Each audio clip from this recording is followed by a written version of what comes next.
أما بعد فأعوذ بالله من الشيطان الرجيم بسم الله الرحمن الرحيم إن الذين آمنوا وعملوا الصالحات كانت لهم جنات الفردوس نزلا خالدين فيها لا يبغون عنها حولا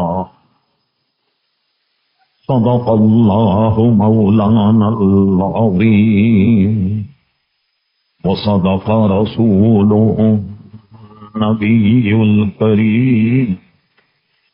محترم حضرات، نہایت ہی مختصر حمد و صلات کے بعد اس فقیر حقیر نے آپ حضرات کے ساتھ قرآن مجید فرقان حمید کی 16ویں پارے سے ایک آیت مقدسہ تلاوت کرنے کا شرف حاصل کیا۔ قبل اس کے کہ کچھ عرض کیا جائے، اللہ تبارک و تعالیٰ سے دعا ہے کہ وہ اپنے پیارے حبیب نبی کریم رؤوف الرحیم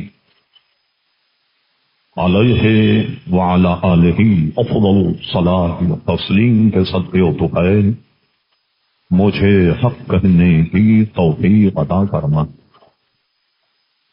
ہم تمام حاضرین کو اللہ تبارک و تعالی حق کو سن کر حق کو قبول کرنے اور اس پر عمل کرنے کی توفیق عطا فرما۔ گزشتہ جمعے ہم نے لفظ ایمان پر کچھ عرض کیا تھا۔ آج ہم آپ کی خدمت میں اعمال صالح، نیک عمل سے متعلق کچھ باتیں عرض کریں گے۔ جو آیت ہم نے تلاوت کی اس کا ترجمہ اور مرادی معنی یہ ہے، ان الذین آمنوا، وہ لوگ جو ایمان لائے، وعاملوا الصالحات، اور جنہوں نے عمل صالح کی، کانت لہم جنات الفردوس نزلا، جنت فردوس میں باغ فردوس ان کی مہمانی، یعنی وہ ایک طرح سے جنت میں شاندار باغوں میں اللہ تبارک و تعالیٰ کی نعمت اور اس کی رحمت سے بہراور ہوں گی اور ان کی وہ مہمان نوازی ہوگی۔ اور اس کے بعد فرما خالدین فیہا، وہ ہمیشہ اس میں رہیں، لا یبغون عنہا حولا، وہ اس میں اتنے عیش اور عشرت سے ہوں گے کہ وہاں سے نقل مکانی یہ اپنی جگہ کو بدلنا بھی پسند نہیں کریں گے۔ قرآن مجید فرقان حمید میں بیشتر مقامات ایسے ہیں، کئی جگہ کہ ان الذین آمنوا وعملوا الصالحات، جگہ جگہ اس کا بیان کیا، جیسے فرما والعصر، قسم زمان محبوب، ان الانسان لفی خسر، تمام جہاں کے انسان خسارے میں، ٹوٹے میں ہیں، نقصان میں، سب نقصان میں، لیکن فرما الا الذین آمنوا وعملوا الصالحات، کون لوگ ٹوٹے اور کون لوگ نقصان میں نہیں؟ جو ایمان لائے اور عمل صالح کی۔ تو جگہ جگہ اس کا تذکرہ آپ نے سنا ہوگا اور انشاءاللہ تلاوت کرتے وقت آپ پڑھیں گے بھی اور پڑھتے بھی رہتے ہوں گے۔ ایمان کا ایک دوسرا نام سمجھانے کے لیے یقین ہے، اور اس کی مختصر تعریف کیا ہے؟ اقرار باللسان، زبان سے اقرار کرے کہ اللہ تبارک و تعالی وحدہ لا شریک، اور حضور صلی اللہ علیہ وسلم اللہ تبارک و تعالی کے نبی اور رسول، تمام ضروریات پر ایمان لائے۔ پھر اس کے بعد اقرار باللسان، لسان سے یعنی زبان سے اقرار کرنے کے بعد تصدیق بالقلب، جو زبان کہے دل میں بھی وہی ہو، جو دل میں ہو وہی زبان. ایک مسلمان کی شان یہی. اور جو منافق ہیں ان کا معاملہ ہم سے جدا ہے. وہ کیا کرتے ہیں کہ حضور کے پاس آن کر کہتے ہیں کہ ہم ایمان لائے، اور صرف کسی پر نہیں تو بالیوم الآخر، آخرت پر بھی ایمان لائے. مگر فرما وما ہم بمؤمنین، مگر وہ ہرگز مومن نہیں ہیں. کیوں کہ زبان سے تو اقرار کیا لیکن دل اس کی تصدیق نہیں کرتا. ہمارے امام اعظم ابو حنیفہ کا مذہب یہ ہے کہ یہ ایمان جو ہے اس میں ایسی کیفیت نہیں کہ یہ گھٹتا اور بڑھتا. اس کے ہم حنفی جو ہیں وہ قائل نہیں.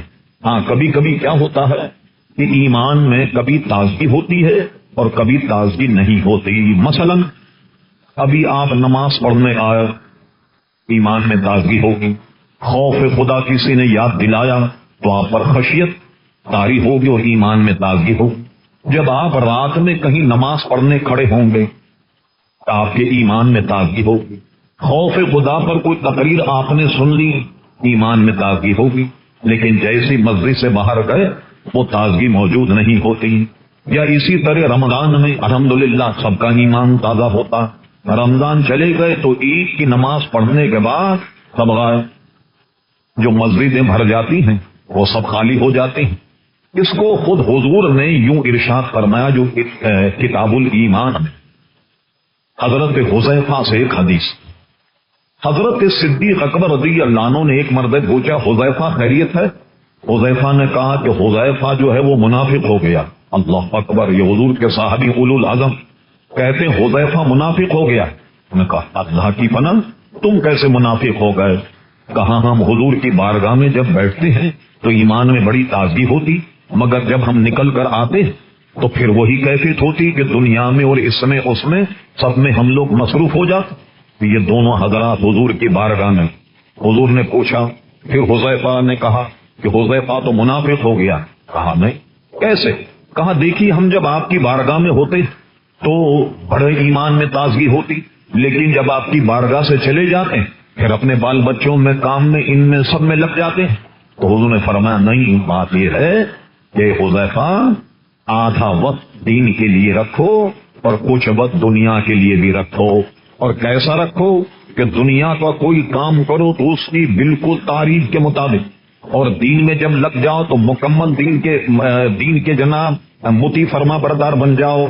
حضرت عمر بن عبد العزیز سے متعلق ہم نے ان کی سیرت میں پڑھا، کہتے ہیں کہ وہ جب دین کے کام میں لگتے تو لوگ سمجھتے اس آدمی کو شاید دنیا کا ابجد بھی نہیں آتا ہو، اتنے دینداری میں لگ جاتے. اور جب دنیا کے کاموں میں لگتے لوگ یہ سمجھتے تو پکا کوئی دنیا دار آدمی معلوم ہوتا. تو کیا مطلب جو کام بھی کرو ٹھکانے سے کرو، اللہ کی عبادت بھی کرو، بچوں کے لیے روزی بھی پیدا کرو، حلال طیب کمائے بھی. تو کہا بات یہ ہے کہ جب تم میرے دربار میں ہوتے ہو تو جو تمہارے ایمان میں اس وقت تازگی ہوتی ہے، ارے اگر یہ کیفیت تم سے ہمیشہ رہے تو فرشتے راستے میں مل کر تم سے مصافحہ کریں گے. لیکن کیا ہوتا ہے کبھی ایمان میں تازگی ہوتی ہے، کبھی ایمان میں تازگی نہیں ہوتی. تو یہ ایک مختصر میں نے عرض کیا. پھر اس کے بعد فرمایا کہ جب ایمان ہے اور ایمان کے ساتھ عمل، ایک عقیدے کا مسئلہ یہ ہے، اور اس کو خدا کرے میں سمجھانے میں کامیاب ہو جاؤں کہ کبھی کبھی تھوڑا سا سحر آدمی کو لے ڈوبتا ہے. ہماری یہاں ایمان کے لیے عمل شرط نہیں. کیا مطلب کہ جو عمل نہ کرے تو بے ایمان ہو جائے؟ ایسا نہیں. ایمان کے لیے عمل شرط نہیں ہے. ایمان الگ ہے، عمل الگ ہے، لیکن عمل بھی بہت ضروری ہے، جیسا کہ میں آگے انشاءاللہ آپ کو بتاؤں گا. اچھا، یہ جو میں نے کہا کہ ایمان کے لیے عمل شرط نہیں کہ کوئی عمل نہ کرے تو بے ایمان ہو گیا، ایسا نہیں ہے، بلکہ ایماندار. ایک مثال دیتا ہوں میں. ایک آدمی ابھی آیا، آنے کے بعد میں اس نے کلمہ پڑھا، اللہ اور اس کے رسول کی گواہی دی، سب کچھ کیا. ابھی نماز کا وقت نہیں، نہ رمضان ہے کہ روزہ رکھے، نہ اس پر سال بیتا کہ وہ زکات دے، نہ حج کا موسم ہے، ایک 10-15 آدھ گھنٹے کے بعد اس کا انتقال ہو جاتا ہے. فرض کیجیے روڈ عبور کرتے ہیں کہیں کچل جاتا ہے, ہارٹ اٹیک ہو گیا, مر گیا, ایمان تو لے آیا. اب بتائیے اس نے ایک نماز بھی نہیں پڑھی, ایک دھیلا خیرات نہیں کیا, نہ رمضان کے روزے رکھے, نہ اس نے حج کیا. اب کیا بنے گا؟ اگر ایمان پر عمل شرط ہو تو معلوم ہوا کہ بے ایمان مرا. معاذ اللہ, ایسا نہیں, بلکہ کیا ہوا کہ ایمان پر اس کا خاتمہ ہوا. جو کچھ اس کا معاملہ ہے اللہ تبارک و تعالیٰ اسے درگزر فرمائے گا, اس لیے کہ وہ معذور ہے کہ اس کو عمل کا وقت ہی نہیں ملا. ایک بے عینی کیفیت میں آپ کو بتاتا ہوں. شیخ بہت شاہ عبداللہ محمدی بریلوی نے مدارج النبوت میں اس کو غزوہ خیبر کے موقع پر یہ حدیث ہے. ایک شخص غزوہ خیبر جنگ ہو رہی ہے, عین اس موقع پر اسلام قبول کرتا, ایمان لے آیا, حضور کے ہاتھ پر اسلام قبول کیا, اور قبول کرنے کے بعد کہا اب میں کیا کروں؟ حضور نے فرمایا جہاد, جنگ موجود. اب اس کے بعد وہ جہاد میں کودا اور انتقال کر گیا. اگرچہ یہ عمل ضرور تھا مگر اس نے ایک نماز نہیں پڑھی, ایک روزہ نہیں رکھا, نہ اس نے حج کیا, نہ ایک ڈھیلا کٹا. اور جب انتقال کر گیا تو حضور نے اسے جانتے ہو کیا سند دی؟ آپ نے ارشاد فرما سبحان اللہ, کیا کتنا کم مگر پایا سب سے زیادہ. بظاہر دیکھیں تو اس نے صرف کلمہ شریف ہی پڑھا مگر پایا سب سے زیادہ. کیا مطلب تھا؟ ایک تو جہاد میں شہید ہو گیا, اور دوسری بات یہ ہے کہ مجھے دیکھ کر وہ صحابی ہو گیا. دنیا بھر کے غوث قطب جمع کر دیے جائیں تو اس جیسے مقام کو نہیں پا سکتے. تو کام تو بظاہر بہت تھوڑا کیا مگر پایا سب سے زیادہ. یہ مطلب ہے اس کا کہ ایمان کے ساتھ عمل جو ہے وہ شرط نہیں ہے. اب آئیے ہم ان دونوں باتوں کو بتاتے ہیں کہ اعمال اگر شرط نہیں مگر بہت ضروری ہیں. کیوں ضروری؟ اللہ اس کے رسول کے احکامات جو ہیں وہ بھی ایمان ہی میں داخل ہوتے ہیں. اب ہم آپ کے سامنے دو حدیثیں بیان کرتے. ایک حدیث حضرت ابو ہریرہ رضی اللہ عنہ کے سنیے. کہتے ہیں کہ میں حضرت ابو ہریرہ, صدیق اکبر, فاروق اعظم, چند لوگ ہم کھڑے ہوئے حضور کی خدمت. اچانک حضور علیہ السلام کہیں چلے گئے. ہم لوگ انتظار کرتے رہے. کچھ دیر جب گزر گئی ہم لوگوں کو یہ خوف ہوا کہ حضور اکیلے کہیں چلے گئے اور ہم یہاں موجود. حضور کی معیت, حضور کے ساتھ کوئی فرق نہیں ہے. تو ایسا نہ ہو کہ حضور علیہ السلام کو کوئی صدمہ پہنچا دے, حضور علیہ السلام کو نقصان پہنچا دے. فرمایا یہ حضرات تو کھڑے رہے. ابو ہریرہ کہتے ہیں کہ میں حضور کو تلاش کے لیے نکلا. اب میں نے بسیار تلاش, حضور کو نہیں پایا, بہت دیکھا, حضور کو نہیں پایا. تو مجھے ایک باغ نظر آیا جو بنی نجار, ایک قبیلہ تھا بنی نجار, اس کا باغ. میں نے چاروں طرف سے دیکھا, مجھے راستہ نظر نہیں آیا. کہ مجھے گمان ہوا کہ شاید حضور اس باغ میں تشریف لے گئے مگر مجھے راستہ نہیں ملا. میں نے کیا کیا کہ کوئی ایسا سوراخ تلاش کیا کہ جس میں سے نکل کر باغ میں پہنچ جاؤں. تو آپ جانیے کہ وہ سوراخ کیا تھا. کہنے لگے میں نے دیکھا کہیں کنویں سے ایک پانی, ایک بڑی سی نالی بنی تھی, اس نالی میں سے باغ میں پانی جا رہا تھا. یہ ان کے الفاظ ہیں, اب بے ادبی اللہ معاف فرمائے, ان کے الفاظ. میں اس سوراخ میں لومڑی کی طریقے سے گھس گیا, چھوٹے سے سوراخ میں سے لومڑی کی طریقے سے گھس گیا. اور گھسنے کے بعد میں نے دیکھا کہ حضور علیہ الصلوۃ والسلام باغ میں جلوہ گر. کہا ابو ہریرہ کون سی بات تمہیں یہاں لے کر آئی, کیسے تم آئے؟ کہا حضور آپ اچانک تشریف لے گئے, ہم انتظار کرتے رہے, ہمیں یہ صدمہ لگا اور یہ خوف ہوا کہ ایسا نہ ہو کوئی کمبخت آپ کو کوئی نقصان پہنچا دے. میں آپ کی تلاش میں نکلا اور وہ حضرات بھی باہر ہیں آپ کے انتظار میں. یہ بات حضور نے ارشاد فرمائی, ابو ہریرہ یہ میرے دونوں نالیں, اپنی دونوں چپلیں نکال کر ابو ہریرہ کو دے دی. یہ کیوں دی یہ میں بعد میں آپ کو بتا. فرمائی یہ لے کر کے جاؤ اور باہر جا کر یہ اعلان کر دو کہ جو شخص میرا کلمہ پڑھ لے, اللہ اس کے رسول کی گواہی دے, شرک نہ کرے, وہ کتنے ہی گناہ کرے, کتنا ہی معصیت مبتلا, مگر اللہ تبارک و تعالیٰ اس کی نجات فرما دے گا. اللہ تعالیٰ اس کی نجات فرما دے گا۔ ابو ہریرہ بڑے خوش ہوئے۔ خوش ہونے کے بعد اب مناسب راستے سے باغ کے باہر آئے۔ باہر آتے ہی سب سے پہلے حضرت عمر فاروق سے ملاقات ہوئی تو حضور کے نالین دیکھ کر کہا مجھے حضور علیہ السلام نے بھیجا ہے۔ یہ نالین اس لیے دیے تاکہ کسی کو یقین ہو جائے کہ میں یہ لے کر آیا ہوں، حضور کا نمائندہ ہوں۔ اور یہ نالین حضور علیہ السلام، اور حضور نے یہ فرمایا کہ کوئی آدمی کوئی بھی گناہ کر لے لیکن جب میرا کلمہ پڑھ لے، میرے نبی ہونے کی گواہی دے، اس نے کتنے ہی گناہ کیے اللہ تبارک و تعالیٰ اس کی مغفرت کر دے گا۔ حضرت عمر فاروق رضی اللہ عنہ اچھے جری آدمی تھے، طاقتور آدمی تھے۔ انہوں نے کیا کس طریقے سے کہا، حضرت ابو ہریرہ کے سینے پہ مارا۔ کیا کہے؟ ابو ہریرہ بالکل چت گر گئے، کولوں کے بل گر گئے، اور اٹھنے کے بعد اور انہوں نے کہا یہ کیا تم کہہ رہے؟ انہوں نے غصہ کیا ابو ہریرہ، یہ اٹھے اور پھر دوبارہ باغ میں گئے تو روتے ہوئے آئے۔ فاروق اعظم بھی پیچھے آ گئے۔ فرما ابو ہریرہ کس بات نے تمہیں رلایا؟ انہوں نے کہا حضور میں آپ کے نالین لے کر کے باہر گیا اور مجھے سب سے پہلے فاروق اعظم ملے۔ میں نے جب ان کو یہ بتایا تو انہوں نے میرے سینے پر ہاتھ مارا اور میں گر گیا، میں اس لیے رو رہا ہوں۔ فرمایا عمر یہ کیا حرکت کی تم نے؟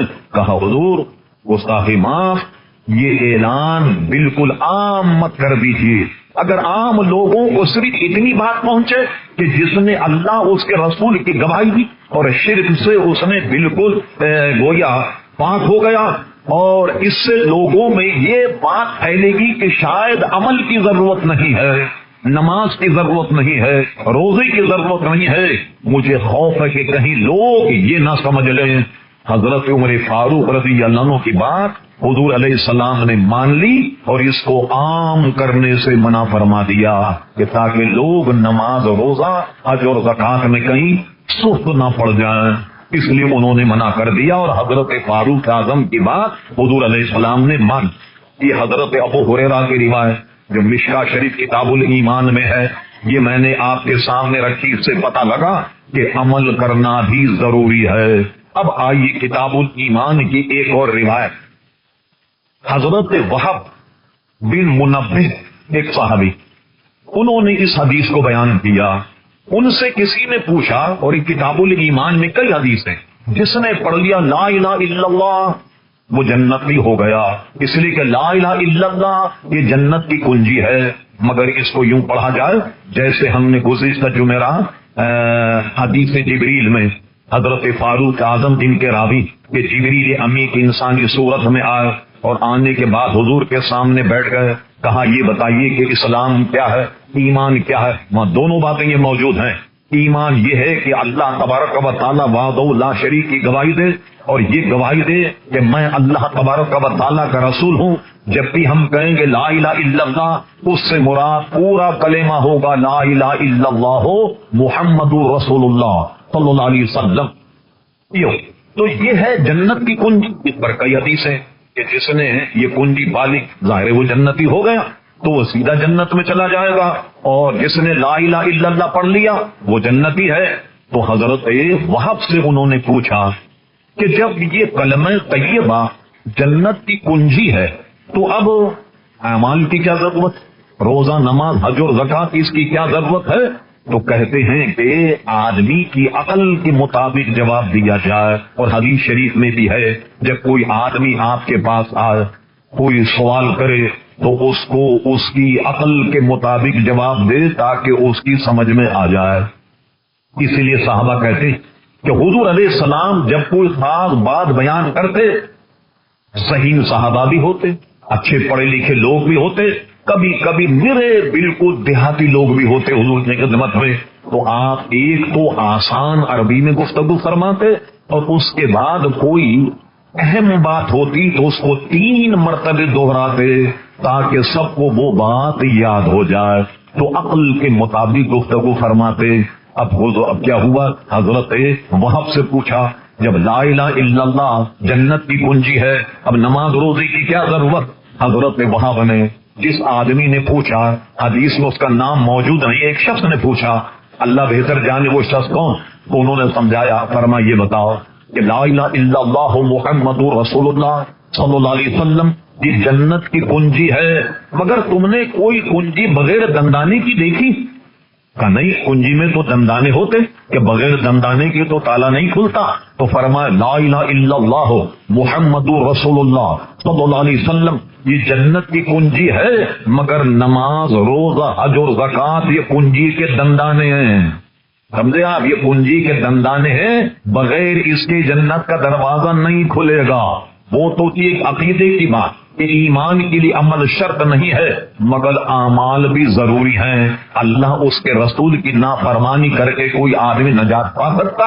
ہاں، اگر وہ ایمان والا، یہ ساری چیزیں اللہ بڑا مہربان ہے، اور اللہ تبارک و تعالی کسی کی مغفرت کرنا چاہے وہ تو رب العالمین ہے، رب العالمین ہے، اس کے دستے کرم کو عزیزان گرامی کون روک سکتا؟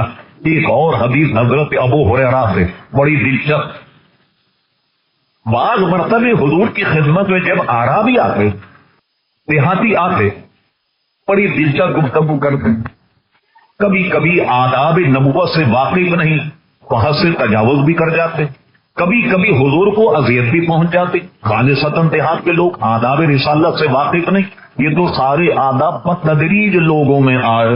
اللہ اکبر، اس کی کئی مثال ہیں، ایک عنوان بن جائے گا پورا کہ ایک شخص کو حضرت عمر فاروق نے دیکھا کہ مسجد نبی میں زور سے کلام کر رہا، اسے بلایا، فرما تم کہاں کے رہنے والے؟ اس نے دور دراز کا نام بتایا، کہا اگر تم یہاں کے رہنے والے ہوتے تو میں تمہیں درے لگا کر سزا دیتا۔ تم نے کیا قرآن میں نہیں پڑھا یا ایھا الذین آمنوا لا ترفعوا اصواتکم فوق صوت النبی ولا تجہروا له بالقول کجہر بعضکم لبعض ان تحبط اعمالکم وانتم لا تشعرون؟ رب نے نہیں بتایا کہ حضور کی بارگاہ میں جب اپنی آوازوں کو پس رکھو حضور کے سامنے، اور اگر تم نے کئی آواز حضور کی آواز پر بلند کی ان تحبط اعمالکم تو تمہارے سارے اعمال ضائع ہو جائیں۔ تم دور کے رہنے والے اس لیے میں تمہیں معاف کرتا ہوں، اب تم یہاں کے رہنے والے ہوتے تو میں تمہیں ضرور سزا دیتا۔ تو نئے نئے لوگ تھے، کبھی کبھی حضور کا چادر پکڑ لے، اے محمد صلی اللہ علیہ وسلم ایسے کیجتے، کبھی کبھی دیکھا کہ حضور کے گردن پر نشان پڑ گیا، اس کے چادر کھینچنے کا صحابہ کرام ہاتھ بگولا ہو گئے، مگر حضور نے کرم فرمایا یہ آداب نبوت سے ابھی واقف نہیں، ان کو معاف کر دیا جائے۔ ایک شخص آیا، کہنے لگے حضور آپ یہ بتائیے کہ جنت میں جانے کے لیے کیا کام کرنا ہوگا؟ کیا آپ پر ایمان تو لے آیا، جنت میں جانے کے لیے کیا کام کرنا ہوگا؟ اب سنیے اس دیہاتی کا معاملہ اور حضور کا کرم۔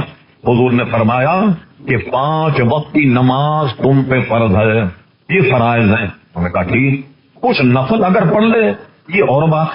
کہا 1 مہینے کے روزے سال میں تم پر فرض ہیں، یہ الگ بات ہے، کچھ نفل روزے تو رکھ لے۔ اچھا، ہر سال اگر آدمی اہل ہو زکوٰۃ کے لیے جتنا مال ضروری تو زکوٰۃ دے، یہ بھی فرض ہے۔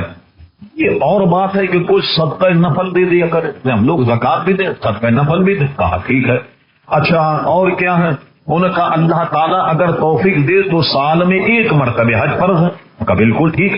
یہ سننے کے بعد دیہاتی کا مزاج دیہاتی تھا، کہنے لگے سنیے صاحب میں 5 وقت نماز بڑی پابندی سے پڑھوں گا، اگر آپ کہو نا کہ یہ رکعت بھی نفل پڑھ لو یہ میرے بس کی بات نہیں، ہاں بالکل بالکل اضافی کوئی نماز نہیں پڑھوں گا۔ اچھا اور سنیے 1 مہینے کے روزے رکھوں گا، اور آپ کہیں کہ 1 نفل روزہ رکھو یہ مجھ سے نہیں بنے گا، پورے فرض روزے رکھوں گا، زکوٰۃ بڑی پابندی سے دوں گا، آپ کو کہ 1 تھیلا اور مجھے دے یہ میرے بس کی بات نہیں، بالکل 1 بھی نہیں دوں گا۔ اور حج تو زندگی میں 1 مرتبہ ہے۔ حضور مسکرائے، جب وہ جانے لگا تو کان نے فرمایا اے جماعت صحابہ، کوئی آدمی کسی جنتی آدمی کو زندگی میں دیکھنا پسند کرے تو اس آدمی کو دیکھ لے، یہ جو جا رہا۔ کیا مطلب ہوا؟ جو فرائض ہیں وہ تو ازبس ضروری ہیں عزیزان گرامی کے آدمی اس کو بجا لائے، ورنہ عزیزان گرامی ہوگا یہ خالی ایمان کی دولت ہوگی، یہ اللہ تبارک و تعالیٰ کا دست قدرت کون پکڑ سکتا؟ مگر اعمال بھی ضروری ہیں، جیسے حضرت ہم نے وہاں رضی اللہ عنہ کی حدیث آپ کے سامنے بیان کی۔ اب ایک اور روایت کہ یہ اعمال صالح جو ہیں یہ نجات کا ذریعہ ہے۔ اس کے نجات کا وسیلہ بھی ہے۔ ایک بات اگر آپ کے دماغ میں بیٹھ جائے، جیسا کہ فرمایا وَاسْتَعِینُوا بِالصَّبْرِ وَالصَّلَاةِ، استعانت مانگو صبر اور صلاح سے، مدد مانگو صبر اور صلاح۔ وَإِنَّهَا لَكَبِیرَةٌ، یہ ہے بہت بڑی بات، إِلَّا عَلَى الْخَاشِعِینَ، مگر جو اللہ سے ڈرنے والے لوگ، ان کے لیے کوئی بڑی بات نہیں۔ تو اعمال سے استعانت چاہو۔ اچھا اب مجھے بتائیے، اعمال بھی مخلوق ہیں، اعمال خالق نہیں ہیں۔ اچھا ہمیں تو پتہ ہی نہیں روزے ہمارے قبول ہوں گے یا نہیں، نماز قبول ہوگی یا نہیں، حج قبول ہوگا یا نہیں، زکوٰۃ قبول ہوگی یا نہیں، یہ ہمیں معلوم نہیں، لیکن اللہ کے کرم سے یہ ضرور قبول ہوں گے۔ اس لیے کہ مسلم شریف کی حدیث ہے کہ اللہ فرماتا مجھ سے اچھا گمان رکھو، جو بندہ مجھ سے جیسا گمان رکھے گا اس کے ساتھ میں ویسا معاملہ کروں گا۔ گمان کیا رکھو؟ جو کچھ بھی ہم پڑھ رہے ہیں یا کر رہے ہیں اللہ تبارک و تعالی اپنے کرم سے یقیناً قبول فرمائے گا، مگر 100% ہمیں معلوم نہیں یہ قبول ہے یا نہیں، تو اس کو وسیلہ قرار دیا۔ مجھے بتائیے کوئی دنیا میں ایسا احمق ہے کہ یہ تو ضرور کہہ دے گا کہ یہ اعمال پتہ نہیں قبول ہوں گے یا نہیں، لیکن حضور کی ذات تو اللہ کے دربار میں مقبول ہے یا نہیں؟ جب حضور کی ذات اللہ کے دربار میں مقبول ہے، بڑی عجیب بات ہے، ایک فنی بات ہے، وہ یہ ہے کہ اعمال جس کے متعلق ہمیں پتہ نہیں یہ قبول ہوں گے یا نہیں، وہ تو نجات کا ذریعہ، اور جو پیارے مصطفیٰ کی ذات اللہ تعالیٰ کی بارگاہ میں مقبول ترین ذات، اور وہ ذریعے نجات نہیں ہو سکتی۔ حضور علیہ السلام کی ذات بھی جو ہے وہ ذریعے نجات۔ اور ایک بات ذہن میں رکھیے کہ اعمال نجات کا ذریعہ ہیں، اور حضور کی ذات قبول اعمال کا ذریعہ ہے، کہ حضور کے صدقے میں عبادتیں قبول ہوتی، حضور کے صدقے میں روزے قبول ہوتے، حضور کے صدقے میں حج قبول ہوتا، حضور کے صدقے میں زکوٰۃ قبول ہوتی۔ تو اعمال ذریعے نجات ہیں، مگر یہ مقبول ہونے کا ذریعہ نبی کریم صلی اللہ علیہ وسلم کی ذات ہے۔ اب آئیے کچھ اس کے ثمرات، وقت بھی کافی ہو چکا، لیکن پہلے بھی میں نے آپ کو یاد ہوگا 2-1 سال پہلے اس روایت کو بیان کیا کہ جو صحیح ستہ میں موجود ہے، عمل کے حوالے سے حضور علیہ الصلوۃ والسلام کبھی کبھی بنی اسرائیلی قصے صحابہ کو سنایا کرتے تھے۔ ویسے تو قصے بہت مشہور، لیکن جو قصہ حضور سنا دیں وہ مستند ہو گیا، وہ حدیث رسول بن گیا۔ حضور علیہ السلام فرماتے کہ بنی اسرائیل میں 3 حضرات کہیں دور دراز کا سفر کر رہے تھے۔ سفر کے دوران بارش، طوفان، آندھی اچانک آئی۔ تینوں نے سوچا، ادھر ادھر دیکھا، ایک غار میں گھس گئے کہ چلو جب بارش، آندھی، طوفان ختم ہوگا پھر اس کے بعد نکل کر اپنا سفر جاری رکھیں۔ سرکار فرماتے تینوں حضرات بنی اسرائیلی غار میں گھس کے بیٹھ گئے۔ اب وہ ہوا، آندھی اتنی کہ پہاڑی کے اوپر سے ایک پتھر کی چٹان لڑکتے ہوئے آئی اور بالکل غار کے منہ پہ ٹھہر گئی، کسی کے نکلنے کی جگہ نہیں، یہ سب کے سب بند ہو گئے۔ بارش، آندھی، طوفان ختم ہو گیا، اس کو ہلا رہے، وہ تو ایک پہاڑ کی چٹان ہے، 3 آدمی سے کہاں ہلے؟ یہ تینوں آدمی بیٹھے۔ توجہ فرمائی، تینوں نے کہا اب کیا کیا جائے، گویا اب سوائے موت کے تو کوئی چارہ نہیں، یہیں سڑ کر کے مر جائیں۔ تینوں نے میٹنگ کرنے کے بعد کہا ہم ایسا کیوں نہیں کرتے کہ ہم نے اپنی زندگی میں کوئی خالصتاً کوئی عمل کیا ہو اللہ تعالیٰ کے لیے، ہم اللہ کے دربار میں اس کو وسیلہ بنائیں، ہم کہیں اللہ تعالیٰ اس عمل کے بدلے اسے قبول فرما کر اور اسے ذریعہ بنا ہم وہ عمل کا واسطہ تیری بارگاہ میں دیتے کہ مولا یہ مصیبت ہم سے دور فرما دے۔ تینوں آدمی ٹھان لیں کوئی کام خالصتاً اللہ کے لیے کیا۔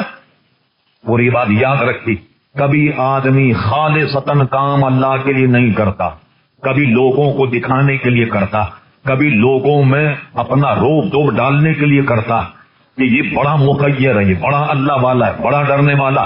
خالصتاً اللہ کے لیے کام کرے۔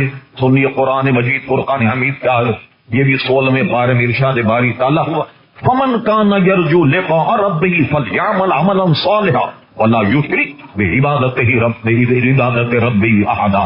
فرمایا اگر تم اللہ کی لقاء اور اللہ تبارک و تعالیٰ کا دیدار چاہتے ہو تو جتنے بھی عمل ہیں، عمل صالح، یہ خالصتاً اللہ کے لیے کرو، خالصتاً اللہ تبارک و تعالیٰ کے لیے کرو۔ تو تینوں نے کہا ہم موازنہ کرتے ہیں، آپس میں سوچتے ہیں، سوچو کہ کیا ہم نے زندگی میں کوئی ایک عمل ایسا کیا جو خالصتاً اللہ کے لیے، جس میں تصنم نہ ہو، جس میں دکھاوا نہ ہو اور جس میں ریاکاری نہ ہو؟ تینوں نے بیٹھ کر کے میٹنگ کی اور تینوں نے ایک ایک عمل اپنے اعمال نامے میں سے نکال لیا۔ پہلے اس کا تو کچھ بیان کر۔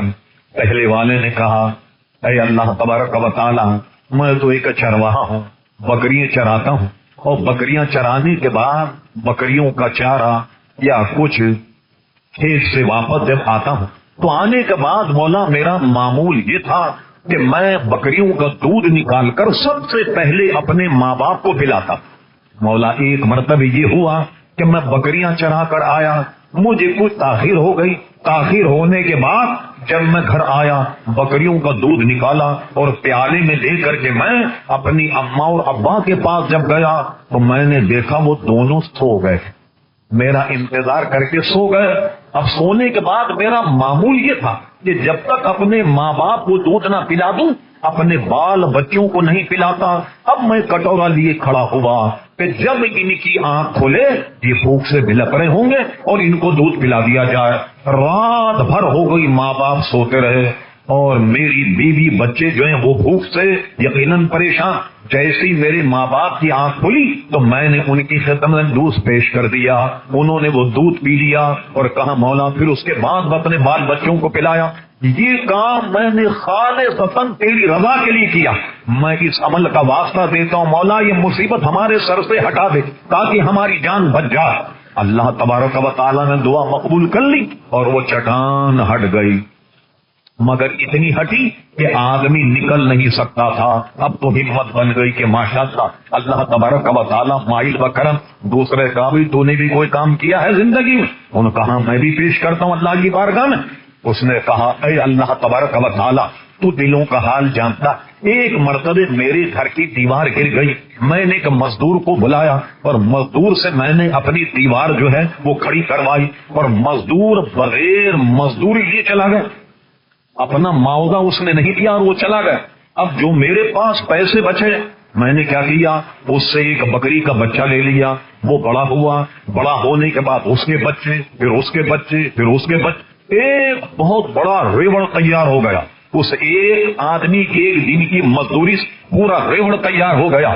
کئی برس کے بعد وہ آدمی آیا اور آنے کے بعد مجھ سے ملا، وہ بھائی یاد ہے تمہیں کہ میں نے ایک دن تمہارے یہاں مزدوری کی تھی، تمہاری دیوار بنائی؟ تو کہا بالکل یاد ہے۔ کہا وہ مزدوری دو؟ ان کا آؤ میں تمہیں مزدوری دیتا ہوں۔ جنگل گیا اور جو 2 3 4 500 جتنے جانور فرما یہ سب نے قسم خدا کی یہی تیری مزدوری ہے، سب تیری مزدوری۔ اس نے کہا او بندے کیوں میرے ساتھ مذاق کرتا، کیوں میرے ساتھ دلدگی کرتا، میں نے تو صرف ایک دن مزدوری کی ہے، تو یہ اتنے بڑا ریوڑ میرا کیسے ہو گیا؟ فرما میں نے تیری مزدوری کو تجارت میں لگایا، واللہ یہ سارے کے سارے ریوڑ جانور یہ سب کا سب تیرا ہی مال ہے اور لے جا۔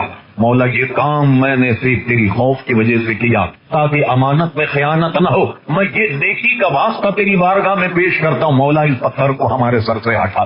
یہ کہنا تھا اور تھوڑا سا پتھر ہٹ گیا، مگر اتنا نہیں کہ آدمی نکل پائے۔ تیسرے سے کہا بھائی تو نے بھی کچھ نیک کام کیا ہو تو اس کا وسیلہ بیان کر۔ تیسرے نے کہا میں بند الفاظ میں اس کو کہتا ہوں، عموماً یہ تقریر خواتین بھی سنتی ہیں، انٹرنیٹ پر جوان بچیاں بھی سنتی ہیں، تو میں اس کو بند الفاظ میں کہتا ہوں کہ اللہ تبارک و تعالی میں اپنی چچا کی ایک لڑکی کو پسند کرتا اور ہما وقت تاک میں لگتا تھا کہ کبھی گناہ کا میں نے ارادہ کر لیا اور کوئی وقت ایسا ملے تو میں اس سے گناہ کا مرتکب ہو جاؤں۔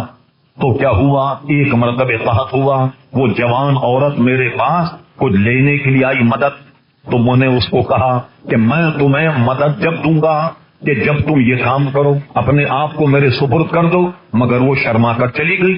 جانے کے بعد مرتا کیا نہ کرتا، سرکار کی حدیث سے کبھی کبھی بھوک اور افلاس آدمی کو کفر تک پہنچا دیتا، گناہ تو گناہ کفر تک پہنچا دیتا۔ بچوں کو بلکتے ہوئے دیکھا تو بچوں کا دیکھا نہیں گیا بھوکا رونا، پھر وہ آ گئی اور آنے کے بعد مجھ سے کہا کہ ٹھیک ہے بچوں کی زندگی کے لیے میں تیری شرط مان لیتی ہوں۔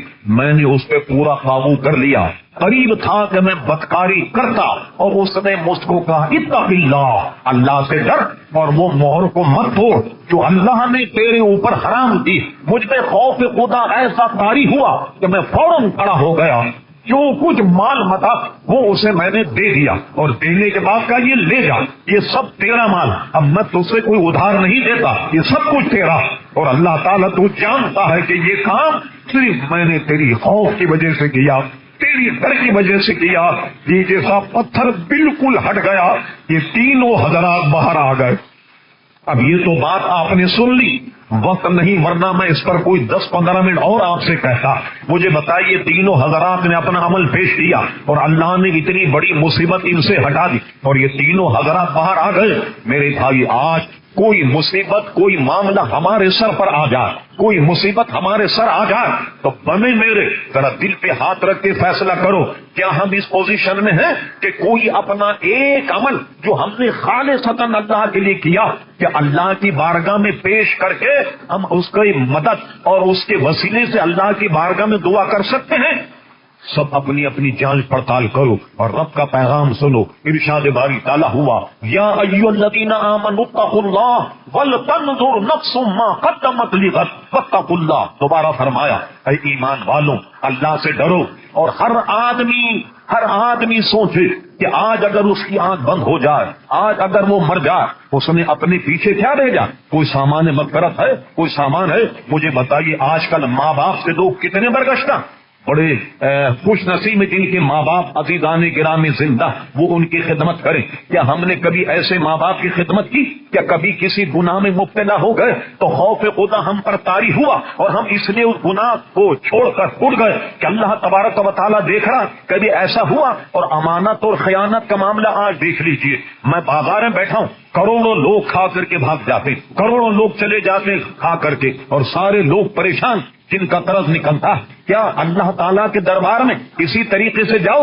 حضرت انس بن مالک کی حدیث پہلے بھی میں نے بیان کیا، فرمایا جب حضور خطبہ فرماتے یہ بات 3 مرتبہ ارشاد فرماتے، لا ایمانا لمن لا امانت اللہ، لا ایمانا لمن لا امانت اللہ، لا ایمانا لمن لا امانت اللہ۔ آگاہ ہو جاؤ کہ جس شخص میں امانت کا پاس نہیں ہے اس میں ایمان نہیں ہے۔